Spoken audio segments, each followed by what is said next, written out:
Sorry, everybody, I'm late. I actually thought I was giving a live, actually presented a live, so let me start over because I missed out on, or you all would have missed out on my live. I thought it would be fun to tackle the idea of satiety and where satiety really gives us some important conceptual information regarding our biology, and certainly I thought it was timely because we're getting ready to experience a wonderful holiday called Thanksgiving.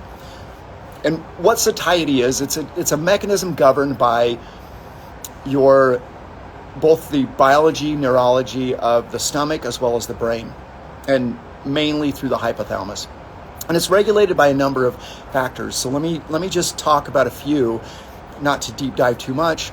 The gut-brain axis is controlled in many ways as we develop hunger or we develop the fullness and we get the benefit of the diet we're eating.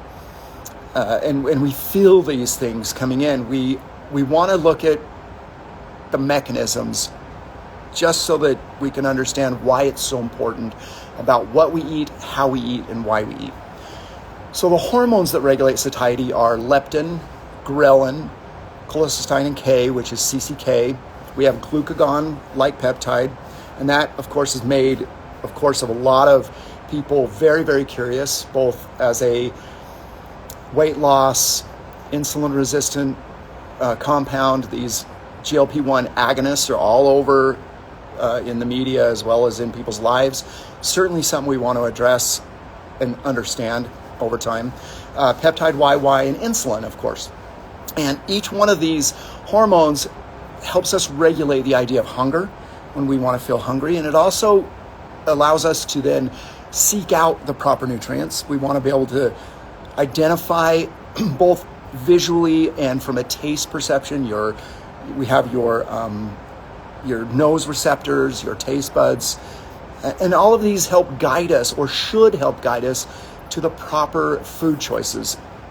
And they do it in a very complicated feedback loop, which we don't need to go into.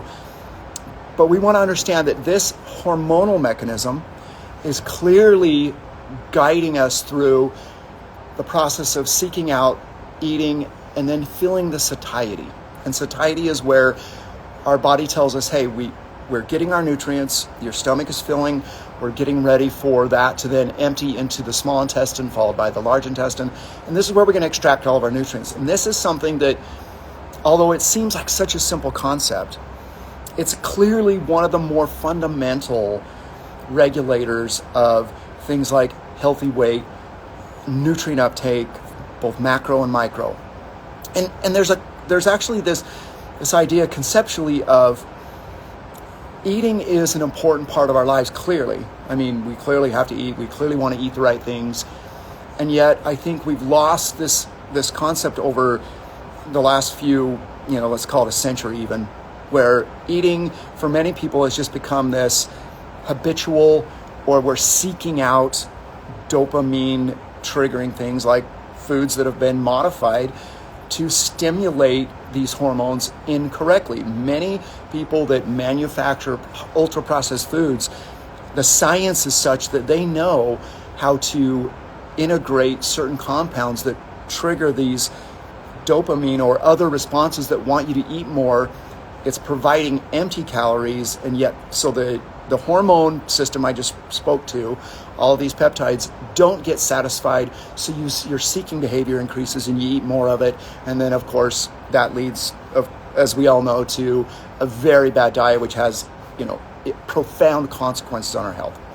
So as we want to really prepare great meals and have a great Thanksgiving, there's two parts to this puzzle that I want to give you as a take-home message. We have our desire to bring in nutritious food and help us navigate this meal in terms of, it's a great holiday, it's a great way to get to the family together, friends, colleagues, whatever you're gathering. Concept one is it's a social gathering in many ways, and this really sets the tone for the process in which and why we eat. Eating is not just to keep us alive. It has deeper roots in our cultures. And we phase it in because essentially integrate within our meals this social time, this time of interaction, this time of reflection, and so on. And these are all, again, triggering many of our neurons to enjoy the meal, but not enjoy it just because it's a wonderful, organic, healthy meal. It's because we're bonding with people, we're communicating, we're telling stories, we're really enjoying the process. So lesson number 1, make sure you're preparing a home-cooked, wonderful meal. And in my opinion, it's you integrate that meal in phases that allows you to, and I'll jump into this in a second, but allows your body to manage these things better. So we'll jump into that in a second, but the phases that I would like to do is start off with low sugar, higher fiber introduction. So again, that's going to come off of your vegetable, really nutritious vegetables. Eat the colors, for example. Remember, we love the purples, the reds, the oranges, the yellows. Those initiate this hormone response between the leptin, the ghrelin, GLP-1. They start to stimulate these hormones properly, and therefore that sends signals to your brain to get ready for the meal. It starts telling your stomach to get ready so it can properly produce the acids and the additional signals for enzyme digestion and the time of digestion processing that we want. And of course, the movement, the peristaltic movement to move the food through. These are all interrelated complex signals, but if we do this very deliberately, which we always should, by the way, then we get way more nutrition. We target the processes to get fewer and fewer empty calories into our system by doing this. We integrate all the protein, and then we can slowly integrate the more starchy or high carbohydrate foods, because we all love those. And of course, dessert's always a part of Thanksgiving, and we integrate that last because now our stomach has everything working properly. We're not just going to pull sugars into our bloodstream and spike and really wreck our system, because all these enzymes hormones have been triggered properly. We're triggering the ghrelin we need to, the leptin, the GLP-1, which helps us support the glucose response, and so forth. So this integration of food, this breaking up the afternoon or the evening or the afternoon with fantastic conversations allows these hormones to work properly, allows the digestion to work properly. You're going to prevent things like bloating, acid reflux, and so on and so forth. And these things will help you enjoy your meal. They'll prevent you from wanting to go over onto the couch after you've gorged yourself, lay down with this distended belly and, moaning in the corner. We don't want that. We want our body to enjoy and extract the nutrients from a wonderful meal, as well as you're enjoying the company of others. So satiety is an important aspect. All this I've just laid out for you results in proper signaling of satiety.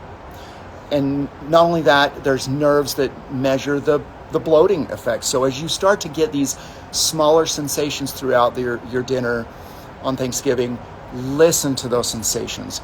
Enjoy your conversations, but listen to your body, because it will tell you ahead of time, I'm enjoying the fiber, I'm enjoying the protein, I'm going to slow down, drink a little water, enjoy some conversation. Do this in a very, very exciting, fun, but deliberate way, and I promise that you won't have the GI issues later, and your body's hormones and the nutrient uptakes will be very efficient. And last but not least, you will properly feed your microbiome, which again helps you maintain all of these mechanisms. And beyond that, enjoy yourself, and thank you for joining me, and enjoy your holiday.